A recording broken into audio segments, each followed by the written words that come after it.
So உத்தர பூஜைக்காக அப்பா முன்னாடியே கோவிலுக்கு போயிட்டாங்க. நானும் அம்மாவும் ரெடியாகி கிளம்பிட்டோங்க. இதோ கோவிலுக்கும் வந்தாச்சு. வந்த உடனே பஞ்சாமிர்தம் பிசைஞ்சிட்டு இருந்தோங்க. அப்பா தான் பிசைஞ்சாங்க. நான் கிட்ட உட்காந்து ஹெல்ப் பண்ணிட்டு இருந்தேங்க.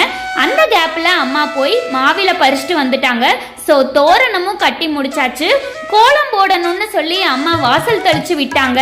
கோலமும் டக்குன்னு போட்டு முடிச்சாச்சுங்க. அபிஷேகம் ஸ்டார்ட் பண்ணிட்டாங்க. நீங்களும் பாருங்க.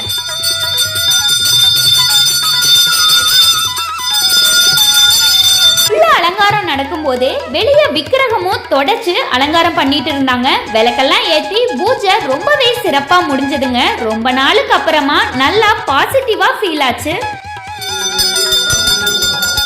எல்லாத்துக்கும் சாப்பாடு பரிமாறியாச்சுங்க. நம்ம மனசாட்சி கரிய நம்ம எந்த தப்பும் செய்யல அப்படிங்கும் போது பாசிட்டிவா நினைச்சு மூவ் ஆன் ஆகி போய்கிட்டே இருக்க வேண்டியது தானே.